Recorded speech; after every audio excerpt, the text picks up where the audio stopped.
In today's video, I'm going to be talking to you about how you can crochet any project, even if you're completely new to the world of crochet and you've never made any crochet piece before. So make sure you keep on watching if you've been looking forward to making beautiful and well finished pieces that you can actually wear. Welcome back to my YouTube channel. My name is Kauthar. I'm Nigeria's crochet queen, and today I'm going to be telling you exactly how you can crochet any piece of your choice. Okay, this applies to you even if you have never made any crochet piece before. Like I said, at the end of this video you're going to know exactly what steps to take if you want to make a crochet project. Okay, if you're not subscribed yet, you definitely want to click on the subscribe button right now, because on this channel I talk all about crochet, how you can become a better crocheter, and even how you can make money from a crochet skill. So if you love crochet, click the subscribe button right now so you don't miss out on any one of my videos. Okay, let's just dive into this topic. All right, if you're watching this video, it of course means that you're interested in crochet, and I'm guessing that you might have seen people's crochet projects. I mean, I'm even wearing a crochet jacket in this particular video, and I know that when you see people's crochet projects, you might feel like, oh my goodness, when am I going to be able to make something as beautiful as this? When am I also going to be able to crochet clothes that I can actually wear? When am I going to be able to crochet clothes that will not be too big, crochet clothes that will not be too small? Because the truth is that when people learn how to crochet, especially in this part of the world, they know how to crochet, then they attempt making crochet clothes, and most times the clothes end up being bigger or smaller than they intended for it to be. If you have ever experienced this, make sure you watch this video till the end, because I'm going to talk about what could have possibly gone wrong when you were doing that, and also how to fix it so that when next you attempt making a piece of crochet clothing, it's going to come out perfectly. I must tell you that one of the things I particularly love about crochet is the fact that I can make my own clothes.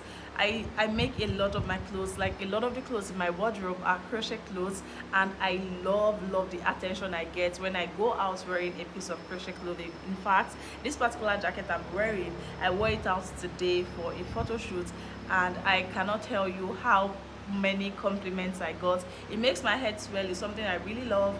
I also really enjoy the fact that, you know, I can make anything. When you're making your own clothes, it means you can really make anything you want to make. I make clothes based on demand. So if I feel like I'm going for this event and I feel like wearing a top, I can crochet a top. If I'm going for an event and I feel like I want to wear a jacket, I can crochet a jacket. So I love the fact that I can actually crochet anything. Like, I can make anything I want because I already know how to crochet. Now, if you've never made any piece of crochet clothing, you might think it is daunting.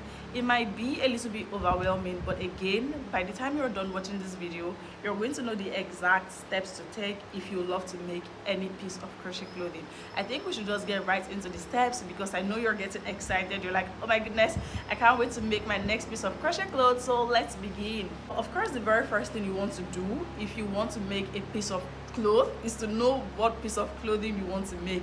Is it a skirt? Is it a top? Is it a sweater? Is it a cardigan? You know, you want to be very clear on what it is you want to make. Is it a dress? You know, just like decide on what you want to make. And if you're not really sure, I have written a blog post in the past where I talked about how I get inspiration for the crochet pieces I make. You can read that blog post just to see if you also spark some ideas in your head.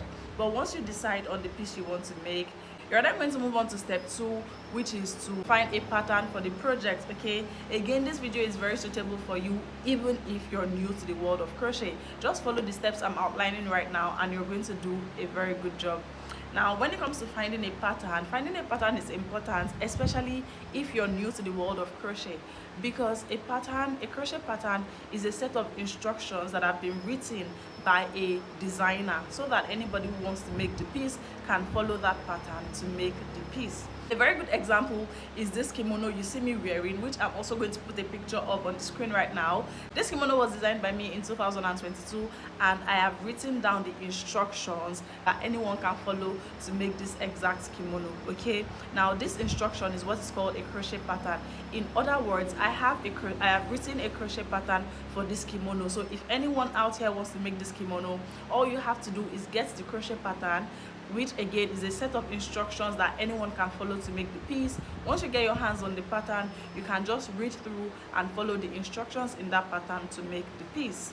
You need a pattern if you're new, because if you're new, you don't really know how to go about things. So the pattern is what will give you directions. The pattern is what will guide you as to what exactly you should do if you want to crochet that piece. Okay, this is why you need a pattern. Right now, you know why you need a pattern. You're probably going to be wondering, where do I find patterns from? And I'm going to list out 3 places you can possibly find crochet patterns. Of course, number 1 being me shouting myself out. Let's say you're loving this kimono I'm wearing and you'd love to make one. All you need to do is click the link in the description box down below to get your hands on the pattern. Okay, now, so yeah, YouTube is one place you can find patterns, just the way I've told you about this pattern. You can see other crochet designers talking about their own patterns as well. Another place you can find patterns is on Instagram. So if you're scrolling through Instagram, you might see a piece that you like and you find out that the designer has written a pattern that you can follow to make the piece. The third place you can find crochet patterns is Pinterest, and that is my number 1 resource. It's actually my favorite place to tell people to go look for patterns, because when people publish on YouTube, when they publish on their blogs, most times they also come on Pinterest to promote that post. So Pinterest is like a central place for finding things that people have posted on YouTube or even on their blogs. So you can go to any of these platforms and you can search. Okay, so you just go to any of the platforms, particularly Pinterest, because Pinterest is a search-based platform, and all you're going to do is input what you want to make. For example, crochet sweater pattern, crochet dress pattern, crochet halter top pattern, crochet bikini pattern, whatever it is you want to make, just type it in there and put pattern at the end of it, so that you're going to find all the posts that contains patterns to the kind of things you're looking for. If you search for crochet dress patterns, of course you're going to find posts where people are talking about patterns to different crochet dresses. And the good thing about looking for patterns is that once you search, you're going to find so many results. You're going to find so many different styles of dresses. If you're looking for dresses, if you're looking for sweaters, you're going to find so many different styles of sweaters. Whatever you search for, you will see so many different styles, and then you can choose which one of these styles you really like and you'd love to make. Okay, now I should warn you ahead that some patterns are going to be free and some patterns are going to be paid. That is just how it is. You can decide to go with a free pattern, but I mean, if you're looking at the styles and the style you're seeing that you really like is paid, just go ahead, purchase the pattern and follow it. But again, like I said, even if you don't want to purchase a pattern, you're still going to find a lot of free crochet patterns that you can follow. Finding a pattern is step 2 in our process. Now step 3, which a lot of people miss. Okay, step 3, which a lot of people miss now, is number 1, read through the pattern. So when you find the pattern, you're not just going to get out your hook and yarn and start crocheting. No, you're going to first read through the pattern, because you follow Nigeria's crochet queen and she has told you that that is the correct thing to do. You want to read through the pattern because you want to see if the pattern is well written. I mean, you don't want to begin a crochet project only to get to the middle and realize that this pattern is not making sense, this does not add up, you know. So you want to read through the pattern to make sure it is well written. You also want to read through the pattern to make sure that everything they are asking you to do is something you can do depending on your own skill level. Okay, so when you read through the pattern, that's why you're going to figure out if there are some skills that they're talking about that you don't already have. Maybe there's a technique they're asking you to do that you don't already know how to do. So you of course then want to do some research. Okay, they're asking me to decrease, I don't know how to decrease, let me do some research on how to decrease, so that you can figure it out before you even start the project. And it's not going to be like you started the project and now you're stuck. Getting stuck in the middle of a project is going to really discourage you from wanting to try out new things, because you'll be like, even the one I tried out, I couldn't really figure it out, I couldn't really get a headway. This is why it is important for you to read through the pattern, because if you're able to successfully finish a crochet project, it's going to encourage you and you're going to be motivated to want to try out other crochet projects. So don't forget, step 3 is to read through the pattern to see that it is something you can actually follow. If it's not something you can follow, you want to do a bit of research to see if you can learn the new skills that you need to be able to follow the pattern. And if not, if it's seeming too complex for your level, just look for another pattern. Trust me, by the time you work on a couple of projects, you're going to be better at crochet and you'll be able to tackle more advanced patterns. Okay, don't forget step 3, it is very important. And now we're going to go to step 4, which is another very important thing that a lot of people don't do. Please don't be one of the people that don't know the measurements of the person they are crocheting the piece for. See, let me me tell you, you can see what I look like right now. Okay, I'm a designer, and even though I make my patterns very inclusive in terms of sizing, when anybody gets my pattern, they are going to be able to follow the instructions and come out with a piece that is their own size. But not every designer writes patterns the way I write patterns. So if you get some other crochet patterns, right, they'll probably just tell you chain 50, chain 60, chain 80. Like, they'll just tell you the particular number of chains to do. Now, while the pattern designer is not wrong, I want you to realize today that everybody comes in different sizes. Okay, so the size of cloth I'm wearing is not going to be the size of cloth you're wearing, right? Agreed? Okay, I know you agree with that. So if somebody says chain 50, that's probably the number of stitches they need for their own size. Now, it is important for you to also know the number of chains you need for your own size, rather than just doing chain of 50, which is what the person needed for their own size. Just see where I am going to. So before you can determine the number of chains you need for your size, you must know the measurements that you want your own clothes to be. If the cloth is going to be your own, you must take your own measurements. If the cloth is going to be for somebody else, you must get their measurements. This is not a maybe, this is not a try to, this is a must. You must, because if you don't have the measurements of the person, it means you are just crocheting blindly. It means you don't even know what this piece is supposed to measure. If you don't know what the piece is supposed to measure, it means that you can finish making it and you realize that it is not the right size, and it wouldn't be the right size because even you don't know what the right size should be. Do you understand me? So get the measurements that you need for the piece. Now that I'm even talking about measurements, I have written up a free measurements guide for anybody who would love to crochet clothes. In the measurements guide, you're going to see the different measurements that you need to take for different clothing items. So you see the measurements you need to take if you want to crochet a sweater, the measurements you need to take if you're crocheting a pants, etc.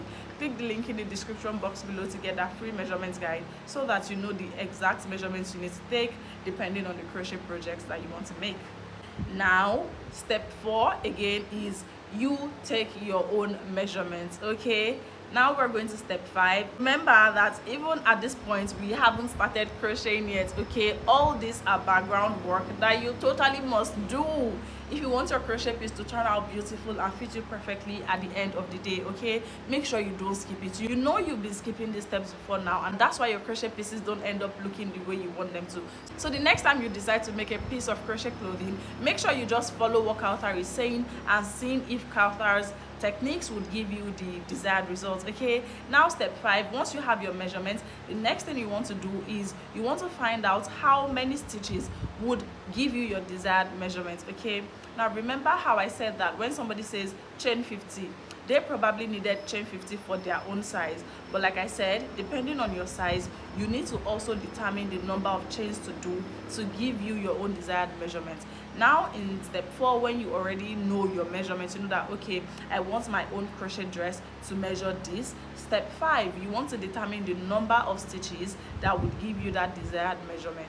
In crochet, the stitch count is very important. Like I've been saying, if you've watched any of my previous videos, you definitely know how I say that stitch count is important in crochet, and that's because your stitch count is what will determine the measurement of your piece.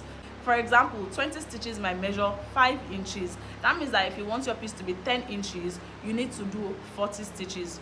Got me? Now, if you want your piece to measure 10 inches, and again, it means you need to have 40 stitches. But if you don't have up to 40 stitches in your project, it means that your piece will not measure 10 inches, which is what it is supposed to measure.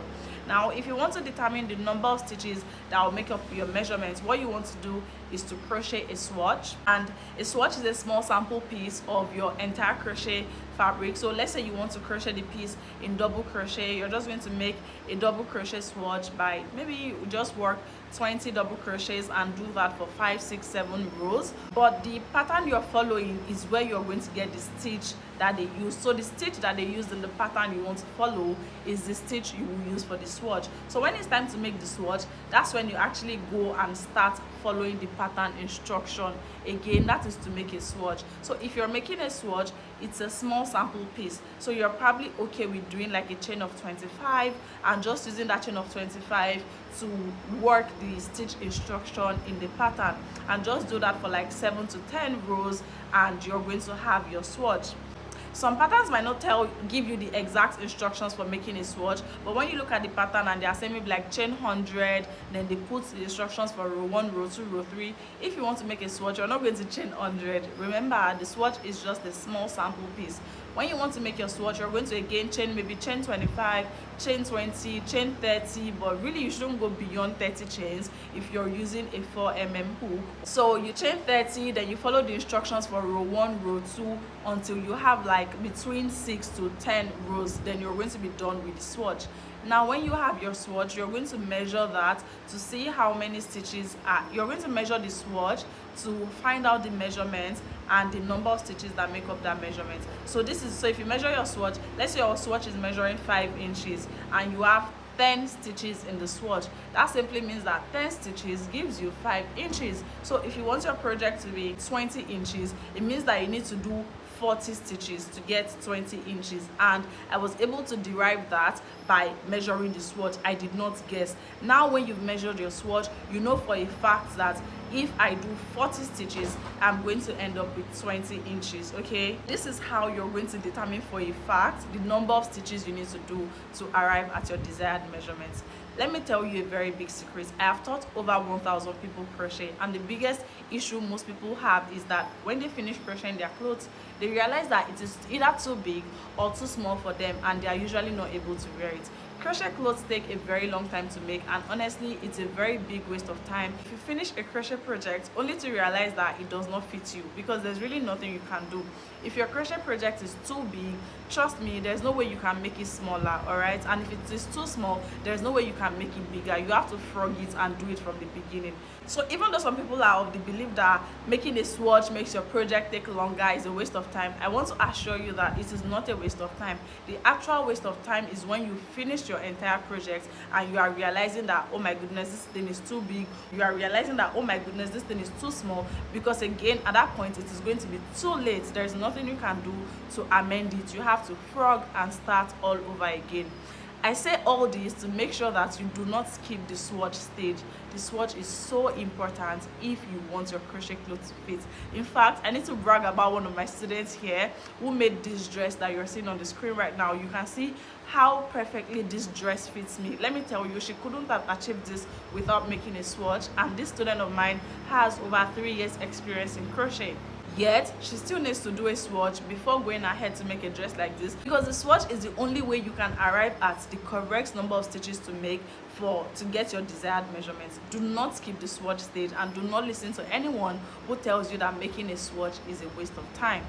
Now when you do your swatch, you're going to know how many stitches you need to have your desired measurements. You're also going to know how many rows you need to arrive at your desired length, and then you're ready to begin the project.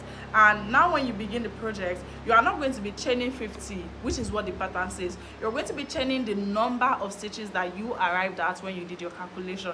So if after using your swatch to determine the stitch count for your measurements, you realize that, oh, I need to have 80 stitches. If I want my crochet fabric to measure 25 inches, that's easy. It means you just need to have 80 stitches in your project. So even though the pattern is saying have 50 stitches, you know that you want to have 80 stitches because you know the measurements you are working towards. Do you get me? So again, if you don't do the swatch, there is no way you will know how many stitches to have in your project. Okay, you are probably going to be following the stitch count in the pattern, which is going to be a hit or miss. It's going to be a hit or miss because you don't even know what the chain 50, you don't know what measurements that will give you. Okay, so with this method I've already explained to you today, it's going to give you clarity on the measurements you need your piece to be, and I've also explained to you how you can determine the number of stitches that will give you that measurement. That way you know for a fact that what I'm doing is the right thing. I've already calculated it, I've done my swatch, and my swatch tells me that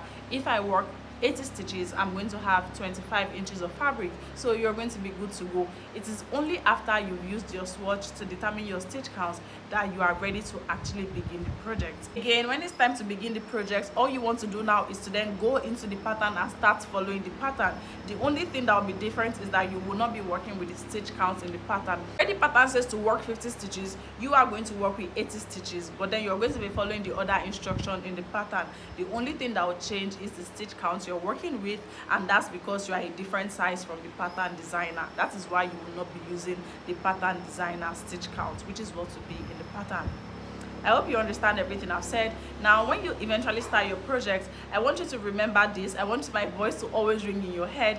As you crochet, make sure you measure your project at intervals. Now, the reason why it's important to do this is so that you can quickly pick up any error. Remember that you already know the measurements that you want this project to be. So as you crochet, just cross-check the measurements to make sure that you are on track, okay? Take measurements so that if you realize that, oh my goodness, I'm supposed to have 25 and right here I'm seeing 29, you want to quickly frog. It's not like when you finish the project, that's when you realize that, oh God, this thing is too big, what am I going to do? Remember to measure at intervals and immediately try to amend this if you notice that something is off, okay? Don't forget this. This is a very long video, but I believe that it's going to be a video that will solve the biggest problem a lot of new crocheters face, because let me tell you right now, if I got $1 for every time somebody told me that their crochet piece was bigger than they wanted it to be, I would actually be a billionaire right now, honestly. And I completely relate, because the very first time I made a crochet dress myself, it was big. Let me tell you, I was a size 6 at the time, and that dress ended up being for a size 16. There was nothing I could do. I couldn't bring myself to frog the dress. I gave it out. I'll probably try to look for pictures and put it on the screen for you guys right now to see. I made the dress. I intended that the dress was going to be for me, but by the time I was done, it was like so big. I couldn't frog it, honestly. I just gave out the dress. I told Demi to model it for me, and after the pictures, I just gave her the dress because there was nothing I was going to do with it. So when I tell you to follow all of the steps I shared in today's video, is because I do not want you to waste your time, waste your money like I did, because of course the time I spent making the dress and the money I spent buying the yarn was all a waste. I couldn't do anything with the dress. So follow all the steps I've outlined in this video, and I can assure you that the very next time you set out to make a piece of crochet clothing, it's going to come out being the exact size you want it to be, as long as you follow all of the steps I've listed out in today's video. Of course, if you have any questions whatsoever, you can leave it in the comments down below, and don't forget that you can get the pattern for the kimono I'm wearing right now. If it's something you'd like to make, I'll put a picture of the kimono on screen. You can make yours long, you can make yours short, you can make yours long sleeve, short sleeve, sleeveless. There are so many things you can do, and the pattern is available for sale. Just click the link in the description box below to purchase the pattern, and yeah, all other helpful links will be in the description box. Do not forget to subscribe to my YouTube channel, because I'm talking about crochet in ways that no one else is talking about it. You're going to find so much crochet value on my channel, so subscribe, and I'll see you in my very next video. Bye.